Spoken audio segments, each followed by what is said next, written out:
দাজ্জাল আসার আগে ৩ বছর ঠিক এমনটাই হবে এই পৃথিবী।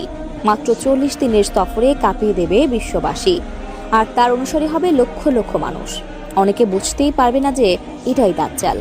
আর আশ্চর্যের বিষয়, দাজ্জালের অধিকাংশ অনুসারী হবে নারীরা এবং ইহুদিরা। বাঁচতে পারবে শুধু সেই ব্যক্তি যে চিনতে পারবে দাজ্জালের উপস্থিতিকে। কিন্তু কিভাবে বুঝবেন এই সেই দাজ্জাল? কিভাবে চিনবেন তাকে?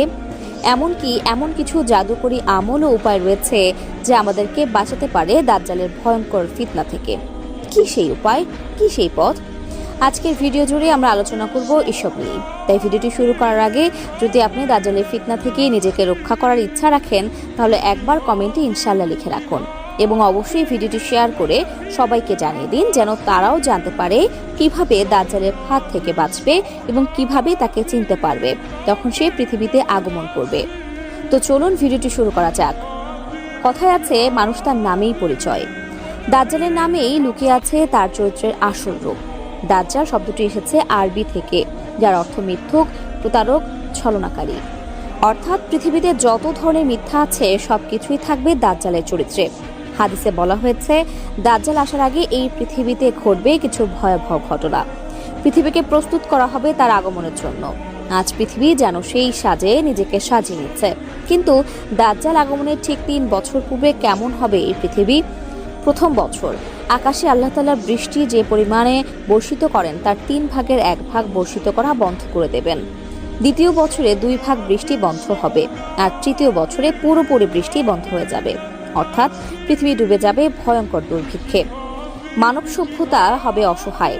এরপরে আগমন ঘটবে দাজ্জালের। কিন্তু কেমন হবে সেই দাজ্জাল? নবী করিম সাল্লাল্লাহু আলাইহি ওয়াসাল্লাম দাজ্জালের যে নিখুঁত বর্ণনা দিয়েছেন তা মানুষকে ভুল করতে দেবে না। দাজ্জালকে চেনার সবচেয়ে বড় চিহ্ন হবে তার কপালে লেখা থাকবে ৩টি বর্ণ, কাফারা, অর্থাৎ কাফির। এটি প্রত্যেক মুমিন, শিক্ষিত কিংবা অশিক্ষিত সবাই দেখতে এবং পড়তে পারবে। দাজ্জাল হবে একজন যুবক পুরুষ। তার পা হবে বাঁকা, শরীরের রং লাল, উচ্চতা হবে বেটে, চুল হবে কোঁকড়ানো, কপাল হবে প্রশস্ত, চোখ হবে টেরা এবং সে হবে নির্বংশ, অর্থাৎ তার কোনো সন্তান থাকবে না। হাদিসে আরো বলা হয়েছে, ৪০ দিনের মধ্যেই দাজ্জাল পৃথিবীর প্রতিটি দেশ ভ্রমণ করবে। যেখানে যাবে সেখানে ফিতনা সৃষ্টি করবে, বিভ্রান্ত করবে মানুষকে। তবে মক্কা এবং মদিনায় সে প্রবেশ করতে পারবে না। এই ২ শহর তার জন্য চিরনিষিদ্ধ। দাজ্জালের অধিকাংশ অনুসারী হবে ইহুদি ও নারীরা। প্রিয় দর্শক, দাজ্জালের ফিতনা থেকে বাঁচার একমাত্র নিরাপদ পথ হলো ইসলামকে দৃঢ়ভাবে আঁকড়ে ধরা, নিয়মিত দোয়া করা এবং আল্লাহর কাছে আশ্রয় প্রার্থনা করা। নবী করিম সাল্লাল্লাহু আলাইহি ওয়াসাল্লাম বলেছেন, যে ব্যক্তি সূরা কাহফের প্রথম ১০ আয়াত মুখস্থ রাখবে সে দাজ্জালের ফিতনা থেকে